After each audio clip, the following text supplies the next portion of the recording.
Watching Kyle's unboxing videos again? Yeah, he always finds the coolest...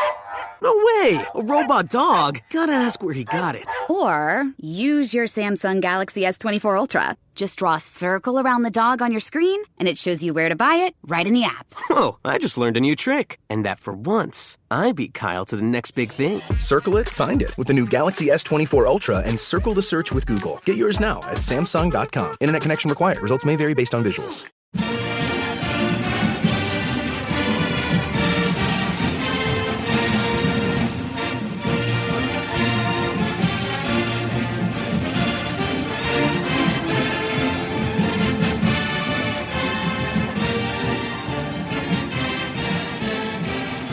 Hey there, Duke fans, and welcome to episode 315 of the Duke Basketball Report podcast. I hope you're not operating on an empty stomach. We've got a mouth-watering interview coming up in just a couple moments. But before we get to that, it is time for introductions, time to say hi. I am Jason Evans, your host for this episode. As always, I am joined by my fabulous, wonderful partners in crime. First up, Donald Wine. Donald, how you feeling today? I'm doing good. And this is a warning for all of you out there, listeners who frequent the DBR forums. We are not, I repeat, we are not talking about Duke versus Kentucky on this podcast. Nice inside joke there, Donald. And as always, I'm also joined by Sam Klein. What you doing today, Sam? I'm very proud of myself this week because I told Donald about the Tigers and the Royals playing in their cool Negro League throwbacks the other day. And I was like, Donald, I feel like you're going to really like the uniforms the Tigers were wearing today. And then I heard back from Donald a couple days later that he had purchased the Detroit Stars is the team. It's the Detroit Stars. So every year, yeah. So quick story. Every year, the Detroit Stars, the Detroit Tigers and the Kansas City Royals, they play in multiple series, but one series a year, they pick a game or two, either in Detroit or in Kansas City, where they do a Negro League throwback. The Negro League Museum is in Kansas City, and the two original teams of the Negro Leagues were the Detroit Stars and the Kansas City Monarchs, among a couple other teams. So they do it every year, and they always come out with a hat. I had not seen this hat. Sam alluded, hey, might want to check out the highlights for this game. I saw the hat. This was Monday morning. Sunday evening. On Sunday evening, I was like, hey, someone find me this hat. I found it on a random internet, Instagram ad that said, hey, looking at new Negro League stuff? Check this website out. And the first one that popped up was this hat that they wore that had just come out. Ordered it on Monday morning. It arrived here on Wednesday evening. That is service for you, ladies and gentlemen. I'm taking credit for Donald's latest swag. And if you don't know Donald or you've never encountered him, and I guess if you're not a Duke fan in the DC area, or if you're not a soccer fan anywhere in the world and you haven't seen him before, Donald has one of the best collections of sports apparel and accessories, I think, that I've ever seen on a human being. Hey, you have to follow Donald Wine on Twitter, because when he gets new stuff, new jerseys especially, he is putting it out there on the Twitter. It is great to watch. Did you see the? I know. Quick side. Did you see, since we're talking about food, the Whataburger hat that I got last night? Yes. You're extremely swaggy. I can't hope to compete, but I would like to be here to support. I can't wait.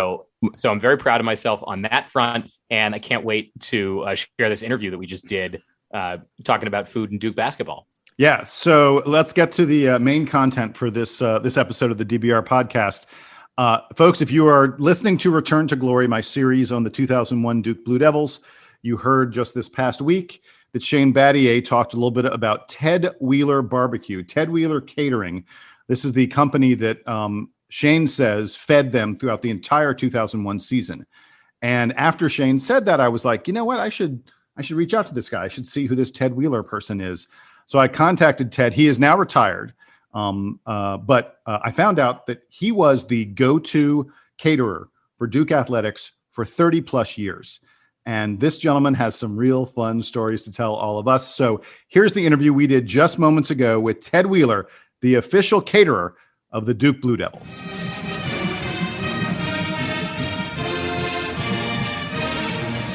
So the DBR podcast is joined now by Ted Wheeler, the man who was the go-to barbecue and catering person for Duke Athletics for 30 plus years. Ted, thanks for joining us, first of all. And how on earth did you become, Mr. Barbecue, Mr. Food for Duke Athletics for decades? Well, it kind of started on a fluke, I guess, but I was catering a meeting for the Northwest Blue Devil Club in Winston-Salem for some guys that put it together. Sam Carter, who was with Piedmont Airlines, and some others. And Piedmont Airlines and Shelco Construction Company were customers of mine in Winston-Salem. Ron Smith came to Winston that night for the Iron Dukes because it was an Iron Dukes meeting. Coach K spoke at this particular meeting. It was at a Methodist church in Winston. I don't remember the name of the church, but this was the year coming in that Bobby Hurley was coming into Duke, so that can give you a year and a time frame about how long it's been.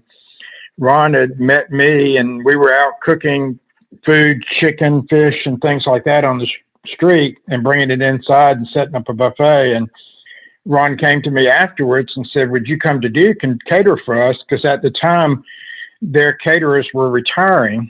So started from that. We did a lot of Iron Duke functions. John Roth was the sports information director then, and then it spun off to John getting us to do things for sports information, press meals, and that type of things for football and basketball. And it just really mushroomed from there. And it's been a heck of a lot of fun. Each time I have walked on that campus and brought a truck and a truckload of food, I've kind of always had to pinch myself, saying that, I can't believe this is happening. Here I am, a little guy from a small town in North Carolina, and I get to come to Duke University and cater for a lot of wonderful people. And can you tell us, Ted, a little bit more about exactly what function you served and kind of who your customers were, I guess, and what kind of meals you were preparing?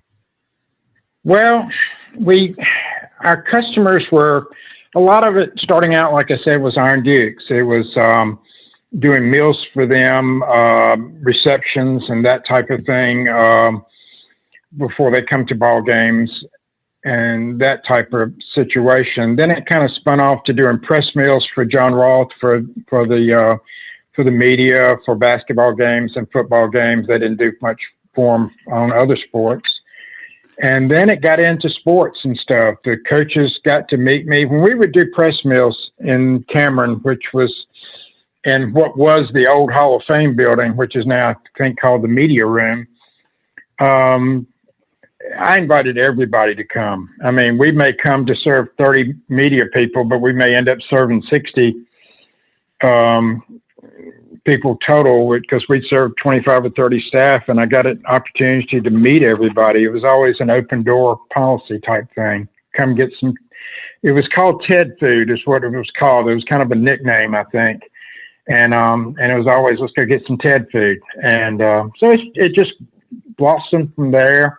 Ended up doing a lot of things for basketball for probably 6 or 8 years. And that was a lot of fun also. Had some great relationships that I met some wonderful basketball players that have come through Duke. What did a typical media meal or team meal or Iron Dukes meal, what was typically served?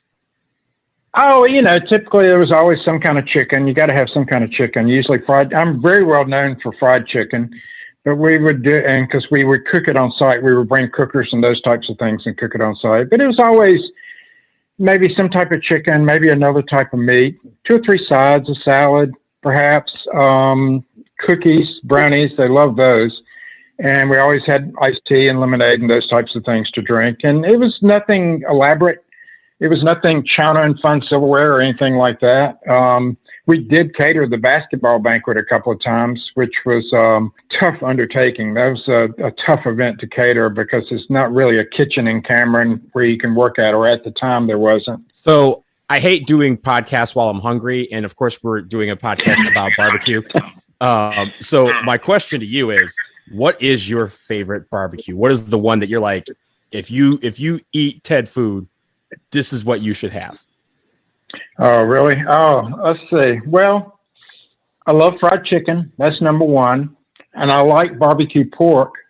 But I like simple things like hot dog and hamburgers. A hot dog and a hamburger off a charcoal grill is nothing better to me. Preach. No, I said preach, man. Oh God, that's making me hungry already. Why are you doing this to me, Donald? This is tough. Shifting it to the basketball, right? We heard about a lot of players who enjoy your barbecue, enjoyed your cooking. Is there one story you have about one player that just like absolutely just destroyed an entire buffet of Ted food? Like if there's one player that you thought ate the most in one sitting over the years, name that. Basketball players, probably Elton Brand. Can I tell you a quick story about Elton Brand? Oh, please do. Yes. Please do. This was the night before the Carolina game. And typically when we did team meals for basketball, and it was the night before, and I wouldn't do desserts and stuff, so I didn't want to sugar them up and get them all hyped up on sugar and that kind of stuff. But most every other time we would, do some kind of desserts. But Elton comes up to me, and he's kind of looking around after he's eaten dinner, and I loved Elton. And I loved all of them, to be quite honest with him. But Elton especially was great. And Elton comes up to me, and I'm standing up, and I'm 5'6", and Elton's 6, 8, 9, 10, something like that, maybe. And his hands are about 18 inches long. Elton comes up to me and puts his hand over my shoulder and said, "Ted, where are the desserts?" I said, "Well, Elton, you know what? I don't normally bring desserts the night before a big game and stuff." And he kind of looked at me at this look and shook his head. He says, "Ted, I kind of like my desserts." And I said, "Elton, there'll be desserts here from now on. Don't worry about that."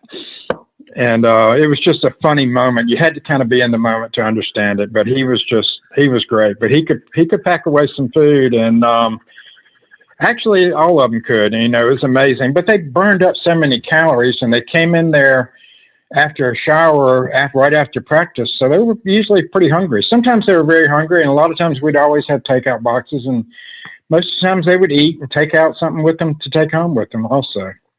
Can you, Ted, for those of us who have not been high major athletes and have not served high major athletes, can you give us a sense of how much more an Elton Brand or like an offensive lineman eats than like a normal human being?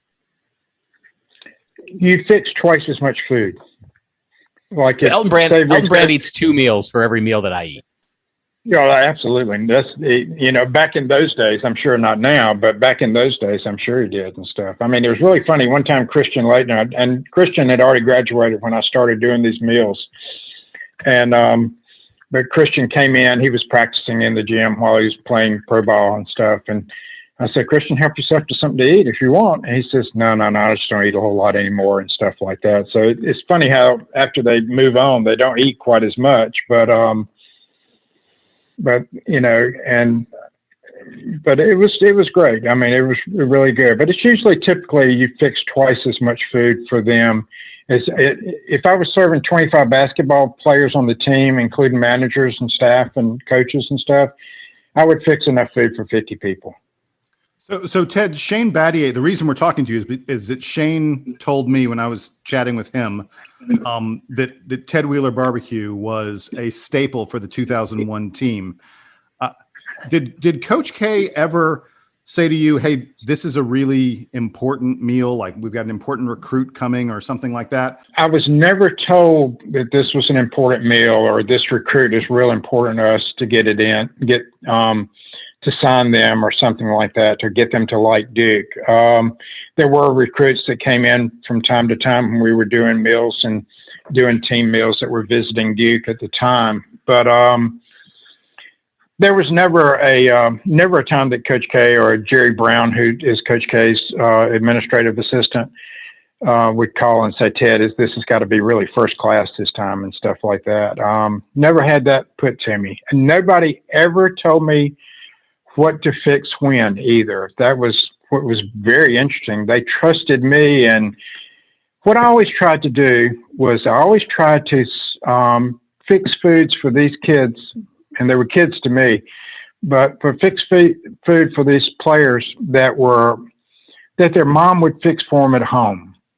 So they, number one, wouldn't get homesick, because some of them, it was their freshman years and stuff like that. And to fix food that I knew they would eat So they would eat the food while they were there, and they wouldn't be visiting some pizza or burger joint 2 hours later at night. Ted, can I ask Jason's question in a slightly different way? This is your opportunity now. Would you like to take credit for any Duke basketball players, either success on the court or they're committing to the program? Any sort of credit that you think that you have deserved over the years that you haven't gotten, you can ask for it now, and we will give it to you. No, absolutely not. There is nothing that I've ever done to sway a player to come to Duke or anything like that. I've enjoyed them all. You know, some I got to know better than others because of their personalities. Wojo is one. I love Wojo. He was so much fun and such a great young man at the time, and I just wish him the best and hope that after this Marquette thing that he gets, moves on to someplace else. I don't know if he has or hasn't already. Shane was a favorite. Shane intimidated the heck out of me, though, because Shane would come in there, and while he's walking through the buffet, he would talk about fixing this dish the other night at home or something like that. And Shane probably could have been a gourmet chef.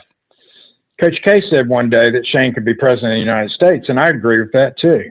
I mean, Shane was that type of person, and he's got that wonderful personality and another favorite.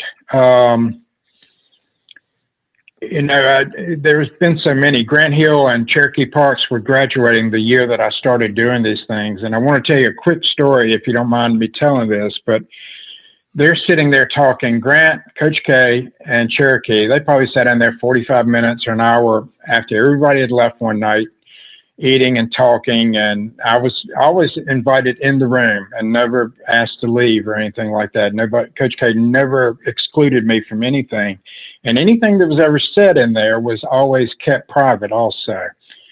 But they were talking, and then Coach K looks at me about 45 minutes into the meal, says, "Ted, I guess you would like to go home." And I said, "Coach, you know what? There's probably thousands of people would like to be sitting in here with me right now, or being here with me right now.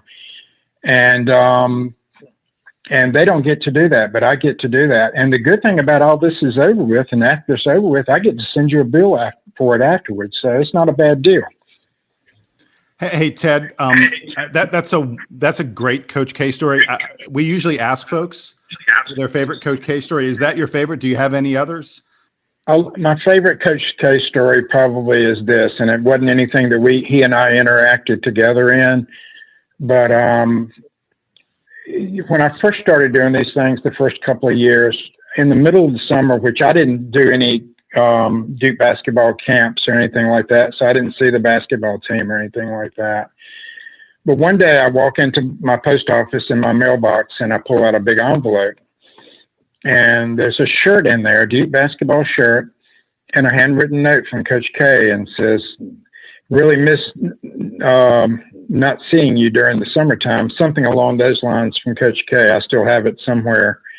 And it just warms your heart to know how grateful he is for things that people do, and what a first-class act he is, and how, I've been to his home to do recruit meals and things like that, and how comfortable it always is when you go there, and you don't feel pretentious or anything like that. I'm not sure if that's the correct word to use, but he's just he is everything you always see. He is a first-class act, and his entire family is also too. Well, Ted Wheeler Catering. I guess you told me you're kind of retired now, so we're not really promoting your business, but we really appreciate. Yeah, we really appreciate you coming on and sharing with us some of your 30-plus year history working with Duke Athletics, making all the players not hungry anymore. So thank you so much, Ted, for the insight. I was gonna say, and thanks for making us hungry today. Okay, well, I'm sorry about that. Just call an order and get Uber Eats or something like that. I'm gonna have to now. Thanks, man. All right. Bye-bye. Take care. Bye-bye.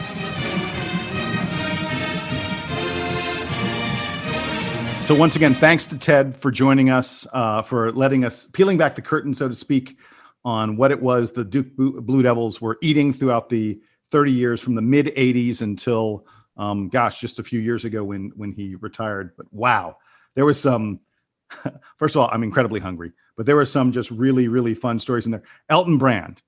I can just picture Elton Brand coming up to you and saying, I need my dessert.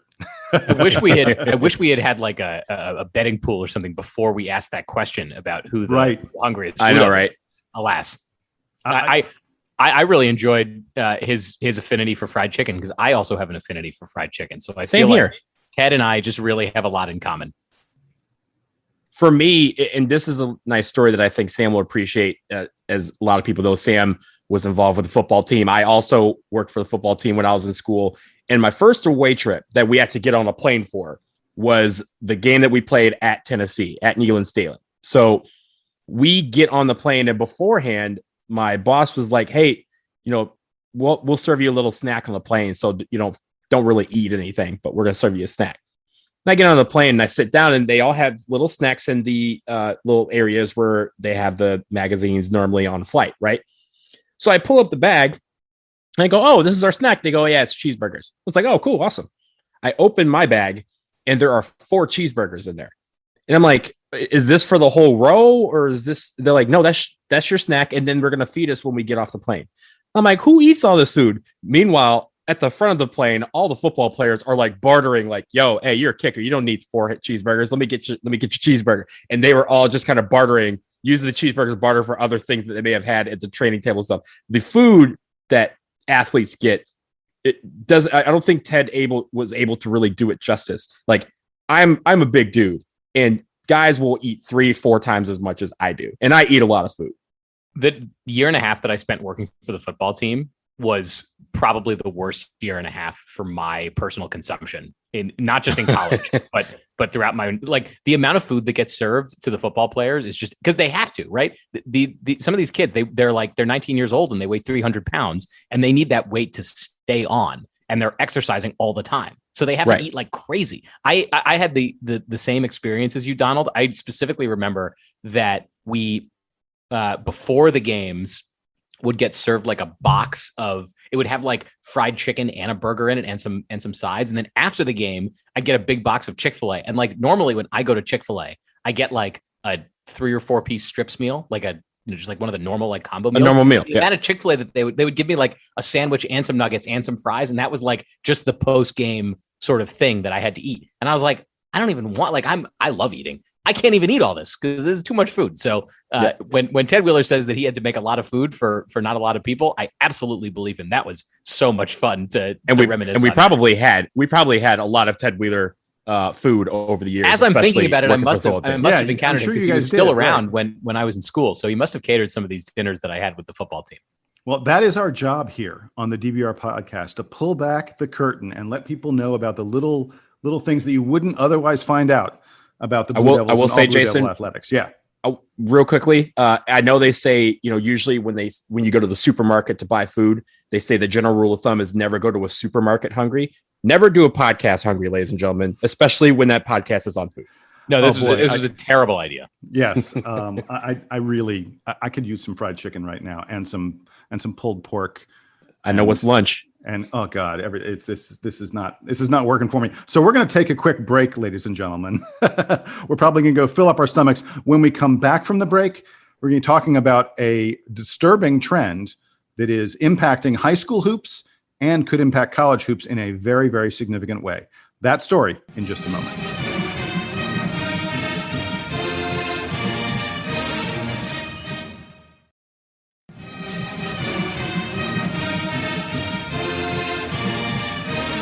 So welcome back to the DBR podcast. We're going to quickly chat a little bit about something that's been going on for the past week or so regarding high school hoops and specifically players turning pro early. And by early, I mean really early. In the past week, we've had 3 high school juniors.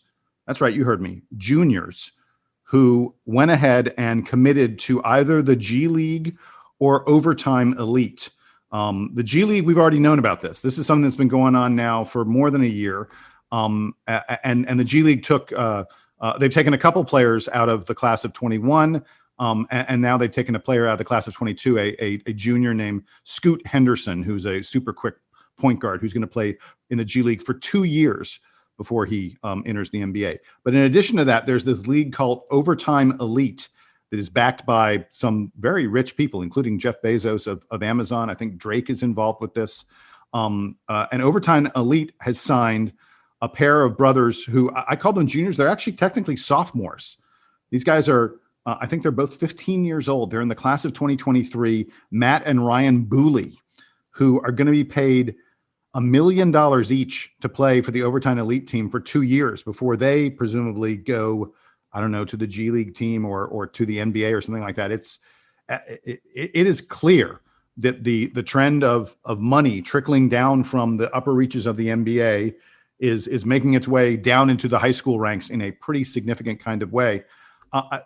Donald, I'll go to you first. Does this concern you in terms of players?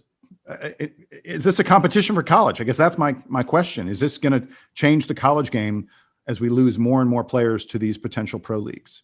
So I'm going to answer this question a little differently. You asked if I was concerned. The answer is no, not about the player and about players going to college. And here's why. We see this in other sports, maybe not the big sports like football and basketball, but we see this all the time. Again, I'm in soccer. We have people who are 13, 14 years old who are signing pro deals in Europe and here in the United States. It happens all the time, and people end up, finishing their high school education virtually or online or something like that. So I'm not worried about that part. What I am concerned about is the potential for exploitation of these players. Again, gassing them up and telling them, hey, you're going to be a star. Because again, they're going to see these dollar signs and they're going to say, oh, well, if these guys think I'm worth $1 million, I must be worth $1 million. But that's just one person, right? And there's going to be so much potential at that point for exploitation to happen of some of these younger athletes as we keep trending younger and younger, because the money is there for the people who are trying to exploit them. That is my concern. But when it comes to the college game, I think there is a lot of people who kind of want to see this happen in a way because they're tired of people coming to college for 1 year and leaving.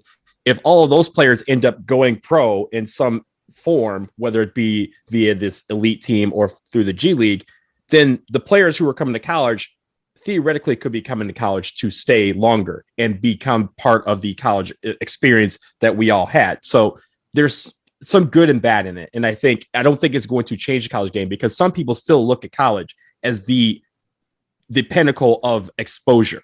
And even when we talk about name, image, and likeness, all that, the exposure aspect is still there in college. The overtime elite team and the G League doesn't have that exposure yet on an international scale. They have it on the more focused scale of, yeah, scouts could come easily and watch us play. So those are the pros and cons of it. I don't really see a concern about it with regards to the change in the college game. I do, however, see that there is potential for exploitation, and they need to really hone in on that so that it doesn't become a problem. So, Donald, I think you're absolutely right about the concern about these players potentially being exploited. And you're also absolutely right about who's going to watch these leagues. I mean, my big question, especially about the Overtime Elite, because they're taking guys, significantly younger than the G League. I don't know how the Overtime Elite League is going to make any money. I mean, I follow recruiting pretty closely. I hadn't even heard of Matt and Ryan Booley. They're top 15 recruits. I mean, I'm not saying these guys aren't good players and build NBA potential someday, but we're talking about a couple guys who are, just finishing up their sophomore year of high school. Let me put this in perspective for you. Coach K wasn't even allowed to call these guys yet. There's a limit on when coaches can begin making phone calls to recruits.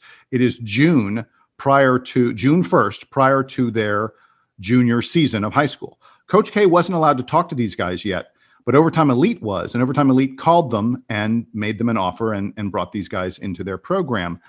But I don't know that there's anybody out there who's like dying to watch great 15 and 16-year-olds play basketball, especially when we don't know where they're going to be playing in the NBA or in college or anything like that. It seems strange to me. And then the other thing I wanted to mention was there are people out there who say, oh no, this is terrible for college basketball. This is going to impact college basketball. And Donald, I'm inclined to agree with your assessment that, hey, so if some of the top guys go away, it doesn't change the college game that much. I mean, think back on this college basketball season. Was there any moment where you were like, oh gosh, if only Jonathan Kuminga and Jalen Green were playing college basketball right now? No, you didn't care. They were playing for G League, and it didn't matter. It didn't affect college basketball that they weren't playing. Even Dacian Nix, who was committed to UCLA and left did not go to UCLA so he could go to the G League team, because UCLA didn't have him. All UCLA did was make the Final Four and discover that Tiger Campbell, was a star for them at point guard instead of having Dacian Nix. Michigan was supposed to get Isaiah Todd. Isaiah Todd instead went and played for the G League team. Oh, so all Michigan had was their best, their first Big Ten title in 7 years, and they had Franz Wagner and Hunter Dickinson manning the post instead of Isaiah Todd. It doesn't affect college basketball when these guys leave. So I just don't think it's that big a deal. The Overtime League or whoever else is coming in here has to battle the entrenched interest and attention that college basketball has. Because it's not just, even if they were to get an overwhelming amount of the talent out of, let's say, like, there are like the 25 5-star guys that come out of every class. Let's say that this league got half or even 2/3, 3/4 of those players. It won't, by the way, but yeah. It won't. They would have to have enough like interest to beat out all the Duke fans and all the Kentucky fans and all the Kansas fans and all the other fans of all these great programs. Not to mention that, like, if you think about the end of season, at the end of their senior years, a lot of these players end up playing in the All-Star games. The McDonald's All-American game is the most prominent. Jordan Brand Classic, all the shoe companies and everybody's got a high school showcase game. But those are a couple of the big ones. Even the McDonald's All-American game does not garner the kind of attention that a college basketball game gets. And maybe exactly. You get people that tune in just for that. But that's what we're talking about here. We're talking about a basically extended, at its best, it's an extended McDonald's All-American game season. And I just don't know that there's going to be interest for that. And I'll tell you something else very interesting. Jalen Green recently, and Jalen Green is projected to be a top 5 NBA draft pick for sure. He recently tweeted that if he had played college basketball, he thinks he'd be in the conversation for going number 1 in the draft. It looks like number 1 in the draft is going to be either Cade Cunningham or Evan Mobley.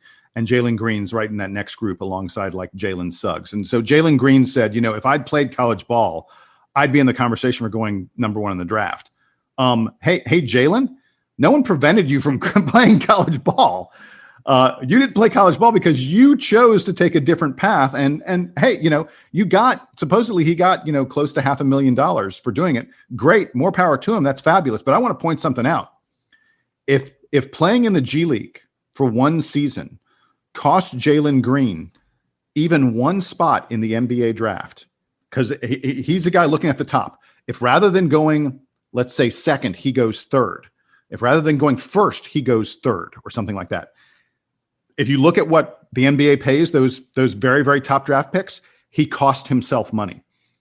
Playing that $500,000, there's more than $500,000 difference in the rookie contracts of the first guy and the second guy, or the second guy and the third guy. You have to get down to being like the 20th or 30th pick for one spot, not to be worth $500,000 or more. So if Jalen Green thinks it cost him by playing in the G League, then it's his own fault, and he is making an advertisement for why players should not take this route and they should go to college instead. And honestly, look, if I'm taking a contract at the age of 15 or 16 years old to go play in some league that has just been created for the purpose of trying to get people ready for the NBA, I didn't want to go to college in the first place.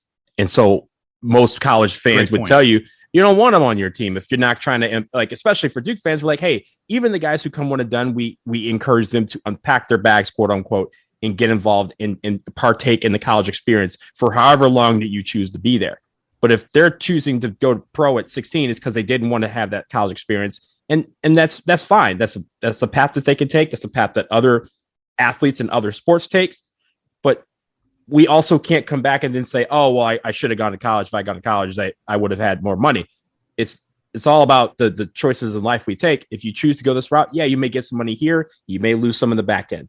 If you go to college, you're not going to get any upfront, but maybe you get a number 1 draft pick, or maybe you get a big shoe deal, or maybe you get some other endorsement that's going to pocket you down the road and set you up. It's all the paths we take. None of them are incorrect. It's the best one for you. But at the end of the day, these players are making their decision, and that's a decision that they live with. We'll see how it works for them. Well, and by the way, Donald, one thing is about to change. The NCAA says, and we are a month and a couple days away from. Yeah, the NCAA says that by July 1st, they will have name, image, and likeness legislation. They have to have it by July 1st because there are a number of states that are going to make force the NCAA's hand and do it anyway.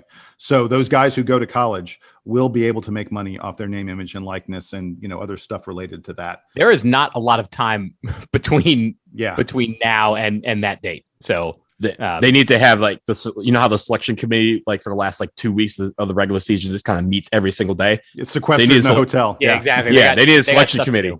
It's gonna be very interesting what they come up with. But the bottom line is, players are going to be able to earn some money while they're in college, and I think that the top college programs that have the most followers, shout out Duke fans, are going to be the places where the players are able to earn the most. So that's going to be a really interesting change in the world of recruiting. And in the end, when you negate that, it goes back to the exposure factor and which place right now is going to have the most exposure. It's still college basketball. Hey, one really, really quick final thing I wanted to mention on this episode of the DBR podcast. We're talking about money. I was in Atlantic City a couple days ago, and I just want to let everyone know I purchased 2 tickets. One of them people are going to be happy with. The other one people are going to be really pissed off at me. But I feel like in the interest of fairness, I need to let everyone know what I did. I walked up to the sports wagering window, and I placed a $25 wager on the Duke Blue Devils to win the 2022 national title at odds of 16-1. 16-1. Stop there. Don't give us the veggies. Don't give us the veggies. If Duke wins, I get $425. But I saw another bet that I thought was a slightly better. I mean, look, it was the gambler in me that made me do it. I also placed a wager on Kentucky. They were getting 25-1. I think 25-1. Kentucky. They just loaded up on a bunch of transfers, like guys who can really shoot from the outside. Jason, you'll get no hate from me. You are simply hedging against your happiness. Exactly. And there are sports gambling folks that will tell you never to bet on your own team. I would tell you to never bet on Duke because you're always going to get worse odds because of how popular Duke is. Bet on Duke. And you're football. always going to be bet disappointed. on Duke basketball. Yeah. So my wager on Kentucky will pay me $650.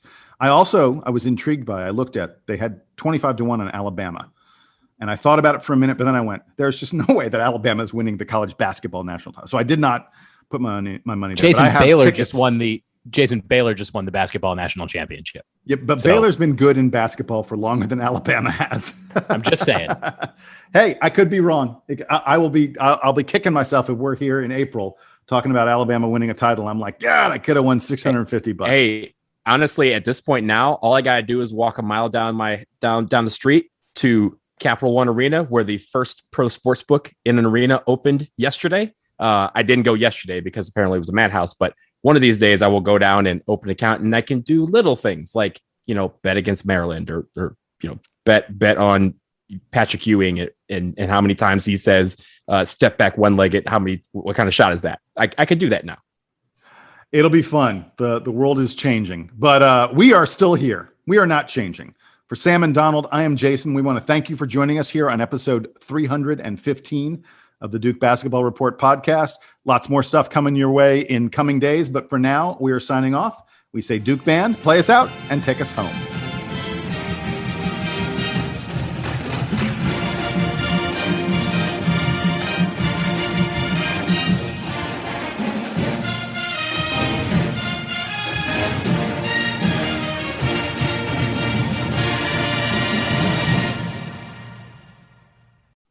Hey there, Duke fan.